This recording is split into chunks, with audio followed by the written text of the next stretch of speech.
Hello' friend, 2023 চনৰ 10 ছেপ্টেম্বৰ অসমত SC/ERT DLED পেট exam হয় আৰু সেই এক্সামত অহা গোটেই কুৱেশ্যন কেইটা আজি মই একেলগে এটা ভিডিঅ'ত ডিছকাছ কৰিম। চ' তোমালোকৰ ভিডিঅ'টো চাই ভাল লাগিলে সৰু এটা লাইক কৰি দিব। নাম্বাৰ 1, কোন বছৰত ভাৰতীয় সংবিধান কাৰ্যকৰী হৈছিল? তাৰে শুদ্ধ উত্তৰ 1950 চনৰ 26 জানুৱাৰী। ডক্টৰ ভীমৰাও আম্বেদকৰক ভাৰতীয় সংবিধানৰ জনক বুলি কোৱা হয়। 1947 চনৰ 29 আগষ্টত সংবিধান সভাই এখন খচৰা সমিতি গঠন কৰে। এই খচৰা সমিতিৰ নেতৃত্ব দিছিল BR আম্বেদকৰে। এই খচৰা সমিতিৰ মুঠ 7জন সদস্য আছিল। সদস্য কেইজন হ'ল আল্লাদী কৃষ্ণস্বামী আয়াৰ, N গোপালাস্বামী। BR আম্বেদকৰ আছিল সেই খচৰা সমিতিৰ অধ্যক্ষ। তাৰপাছত KM Munshi, Mohammed Saadulla, BL Mitter, DP Khaitan.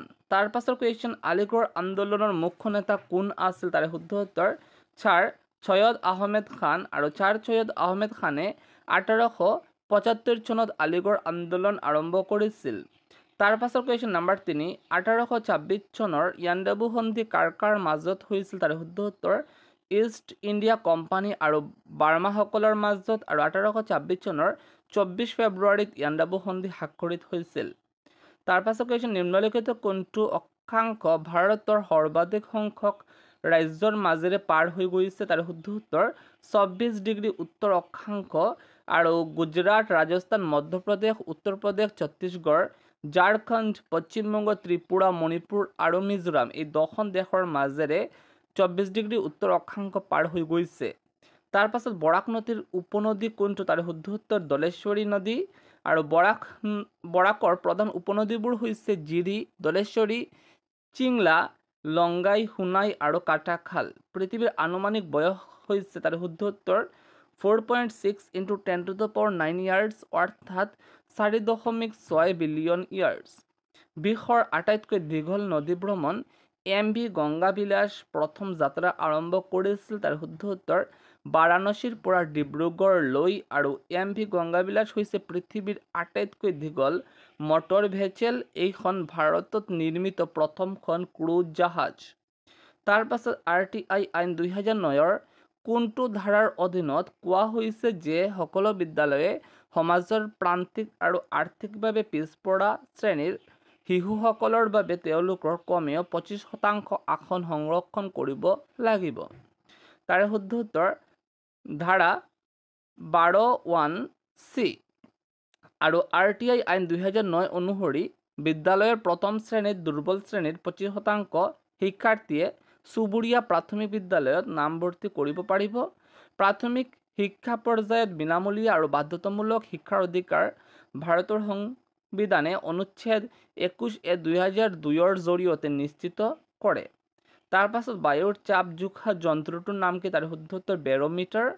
তাৰপাছত আঞ্চলিক ভাষাৰ বিকাশ তলৰ কোনটো আন্দোলনৰ লগত জড়িত? তাৰ শুদ্ধ উত্তৰ ভক্তি আন্দোলন। ভক্তি আন্দোলন সৰ্বপ্ৰথম ৰামানুজ আচাৰ্যৰ দ্বাৰা কেৰালা আৰু তামিলনাডু ৰাজ্যত আৰম্ভ হৈছিল। তাৰপাছত ইণ্ডিকা নামৰ গ্ৰন্থৰ ৰচক কোন? তাৰে শুদ্ধ উত্তৰ মেগাস্থেনিজ। তাৰপাছত সমাজতান্ত্ৰিক আৰু ধৰ্মনিৰপেক্ষ শব্দবোৰ কোন সংশোধনীয় আইনৰ জৰিয়তে প্ৰস্তাৱনাত যোগ কৰা হৈছিল? তাৰে শুদ্ধ উত্তৰ 42তম সংশোধনী আইন 1976। তাৰপাছত সৌৰজগতৰ কোন দুটা গ্ৰহৰ কোনো উপগ্ৰহ নাই? তাৰ শুদ্ধ উত্তৰ বুধ আৰু শুক্ৰ। তাৰপাছত ভৌম বংশ কোনে প্ৰতিষ্ঠা কৰিছিল? তাৰ শুদ্ধ উত্তৰ নৰকাসুৰ। তাৰপাছত উত্তৰ পূৰ্ব পৰিষদৰ মুখ্য কাৰ্যালয় ক'ত আছে? তাৰ শুদ্ধ উত্তৰ শ্বিলং। আৰু উত্তৰ পূৰ্ব পৰিষদ হৈছে উত্তৰ পূৰ্ব পৰিষদ আইন 1971ৰ অধীনত গঠিত এক বিধিবদ্ধ পৰামৰ্শদাতা সংস্থা আৰু 1972 চনৰ 7 নৱেম্বৰত শ্বিলঙত কাৰ্যকৰী হৈছিল। ভাৰতৰ প্ৰথম মহিলা ৰাষ্ট্ৰপতি কোন? তাৰ শুদ্ধ উত্তৰ প্ৰতিভা পাটিল। তাৰপাছত ভাৰতৰ যুক্তৰাষ্ট্ৰীয় ব্যৱস্থা কোনখন দেশৰ সংবিধানৰ পৰা ধাৰ লোৱা হৈছে? তাৰ শুদ্ধ উত্তৰ কানাডা। বলৰ SI একক কি? তাৰ শুদ্ধ উত্তৰ নিউটন। তাৰপাছত নিম্নলিখিত কোনখন একক নাগৰিকত্ব দেশ? তাৰ শুদ্ধ উত্তৰ ভাৰত। তাৰপাছত নিম্নলিখিত কোনটো শ্ৰেণীৰ পৰা ভাৱে অৰ্জুন বঁটা প্ৰদান কৰা হয়? তাৰ শুদ্ধ উত্তৰ ক্ৰীড়া। তাৰপাছত আন্দামান আৰু নিকোবৰ দ্বীপ দেশত অৱস্থিত? তাৰ শুদ্ধ উত্তৰ ভাৰত মহাসাগৰ। কাৰণ বংগোপসাগৰ অপশ্যনত নাছিল আৰু আন্দামান আৰু নিকোবৰ দ্বীপপুঞ্জ বংগোপসাগৰত অৱস্থিত এইটো মনত ৰাখিব আৰু বংগোপসাগৰ অপশ্যন নাছিল তাৰ বাবে ভাৰত মহাসাগৰ হ'ব আনসাৰ তাৰপাছত কোন তিনিখন দেশে লিথিয়াম ত্ৰিভুজ গঠন কৰে তাৰে শুদ্ধ উত্তৰ আৰ্জেণ্টিনা বলিভিয়া আৰু চিলি তাৰপাছত সংক্ৰামক ৰোগ বিয়পীয়া আটাইতকৈ সচৰাচৰ বাহক কোনবোৰ তাৰে শুদ্ধ উত্তৰ গড়ৰ মাখি HP পেন্সিলৰ সম্পূৰ্ণ ৰূপ কি তাৰে শুদ্ধ উত্তৰ হাৰ্ড এণ্ড ব্লেক তাৰপাছত pH স্কেলৰ পৰিসৰ কিমান তাৰে শুদ্ধ উত্তৰ 0 পৰা 14 লৈকে নিম্নলিখিত কোনটো ৰাসায়নিক পৰিৱৰ্তন তাৰে শুদ্ধ উত্তৰ লুৰ মামৰ তাৰপাছত আহোম আৰু মোগলৰ মাজৰ শেষ যুদ্ধ ক'ত হৈছিল তাৰ শুদ্ধ উত্তৰ ইটাখুলিৰ ৰণ আৰু 1615 চনৰ বৰালি যুদ্ধ আহোম আৰু মোগলৰ মাজৰ প্ৰথম যুদ্ধ আৰু 1682 চনৰ আগষ্ট মাহত হোৱা ইটাখুলিৰ যুদ্ধ আহোম আৰু মোগলৰ মাজৰ শেষ যুদ্ধ দাউজালি হাডিং অসমৰ ক'ত অৱস্থিত তাৰ শুদ্ধ উত্তৰ ডিমা হাছাও জিলাত তাৰপাছত ChatGPT কি তাৰ শুদ্ধ উত্তৰ কৃত্ৰিম বুদ্ধিমত্তা তাৰপাছত PMGKVY সম্পূৰ্ণ ৰূপ হৈছে প্ৰধানমন্ত্ৰী কুশল বিকাশ যোজনা আৰু 2015 চনৰ জুলাই মাহত PMGKVY আৰম্ভ হৈছিল অপাৰেশ্যন স্মাইল কিহৰ সৈতে সম্পৰ্কিত তাৰ শুদ্ধ উত্তৰ সন্ধানহীন শিশুৰ লগত জড়িত আৰু 2014 চনৰ ছেপ্টেম্বৰত উত্তৰ প্ৰদেশৰ গাজিয়াবাদ আৰক্ষী বিভাগে প্ৰথমবাৰৰ বাবে অপাৰেশ্যন স্মাইল আৰম্ভ কৰিছিল জনমূৰি আয়ৰ সূত্ৰ কি তাৰে শুদ্ধ উত্তৰ জনমূৰি আয় ইকুৱেল জনমূৰি আয় বাই মুঠ জনসংখ্যা তাৰপাছত যিকোনো বস্তু যাৰ ভাৰ আৰু আয়তন আছে তাক কি বোলে তাৰ শুদ্ধ উত্তৰ পদাৰ্থ বোলে তাৰপাছত চালুক সংশ্লেষণৰ দ্বাৰা তলত উল্লেখ কৰা কোনবিধ উৎপন্ন হয় তাৰ শুদ্ধ উত্তৰ শৰ্কৰা আৰু অক্সিজেন তাৰপাছত নৱগ্ৰহ মন্দিৰ অসমৰ কোনখন পাহাৰত আছে তাৰ শুদ্ধ উত্তৰ চিত্ৰাচল পাহাৰ আৰু নৱগ্ৰহ মন্দিৰ ৰাজেশ্বৰ সিংহই নিৰ্মাণ কৰিছিল তাৰপাছত কোনখন দেশে 2024 চনত G20 সন্মিলন আয়োজন কৰিব তাৰ শুদ্ধ উত্তৰ ব্ৰাজিল তাৰপাছত 2019 চনত কোনখন চিনেমাই জ্যোতিপ্ৰসাদ আগৰৱালা বঁটা লাভ কৰিছিল তাৰ শুদ্ধ উত্তৰ জোনাকী পৰুৱা ছবিলৈ শ্ৰেষ্ঠ ছবিৰ সন্মান আৰু জোনাকী পৰুৱা ছবিলৈ ৰূপকোঁৱৰ জ্যোতিপ্ৰসাদ আগৰৱালা বঁটা এই দুটা প্ৰদান কৰা হৈছিল অৱতল দাপোনত কেনেকুৱা প্ৰতিবিম্ব গঠিত হয় তাৰ শুদ্ধ উত্তৰ থিয় আৰু বিবৰ্ধিত সোণালী বিপ্লৱ দেশৰ সৈতে সম্পৰ্কিত তাৰ শুদ্ধ উত্তৰ উদ্যান শস্য আৰু মৌ আৰু সোণালী বিপ্লৱ 1991 চনত আৰম্ভ হৈছিল আৰু 2003 চনলৈকে চলিছিল সোণালী বিপ্লৱৰ পিতৃ নিৰ্বাক টুটজ সোণালী বিপ্লৱ পাট উৎপাদনৰ সৈতে সম্পৰ্কিত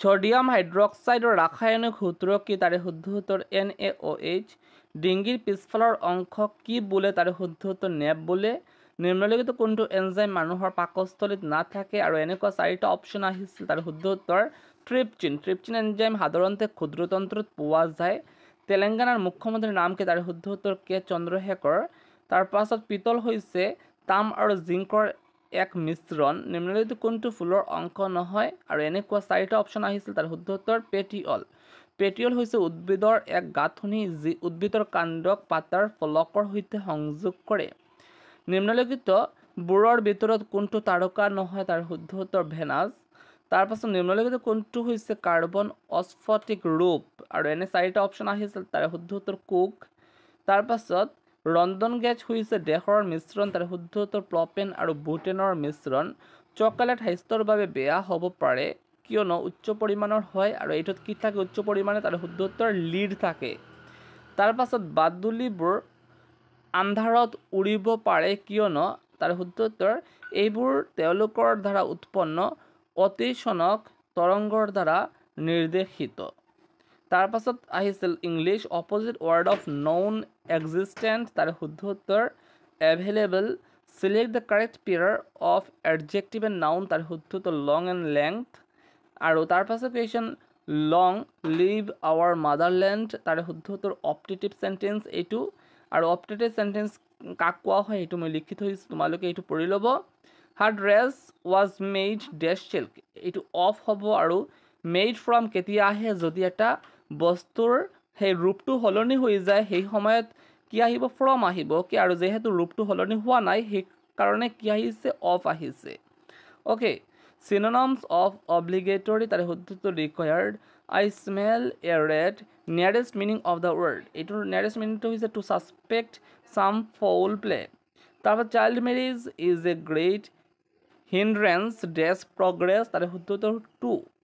তাৰপাছত identify the proper noun in the given sentence তাৰে শুদ্ধটো ৰাহুল আৰু মনত ৰাখিব proper noun সদায় capital letters দি আৰম্ভ হয় ওকে আৰু proper noun কাক কোৱা হয় সেইটো লিখি থৈছোঁ তাৰপাছত change into voice my suggestion was not accepted তাৰে শুদ্ধটো they did not accept my suggestion তাৰপাছত direct indirect narration এটা আহিছিল he said alas I am undone তাৰে শুদ্ধটো he cried out to in sorrow that he was undone তাৰপাছত not শব্দটোৰ যিকোনো দুটা আখৰ ব্যৱহাৰ কৰি কিমানটা অৰ্থপূৰ্ণ ইংৰাজী শব্দ গঠন কৰিব পাৰে তাৰে শুদ্ধটো তিনিটা এটা হৈ যাব no আন এটা হৈ যাব on আন এটা হৈ যাব to ওকে ঘড়ী এটাত 7.10 মিনিট বাজিলে কিমান ডিগ্ৰী কোণ হ'ব তাৰে শুদ্ধ উত্তৰ 155 ডিগ্ৰী নিম্নলিখিত শৃংখলাটোত বুল সংখ্যাটো বিচাৰি উলিয়াওক তাৰে শুদ্ধ উত্তৰ 91 আৰু সমাধানটো মই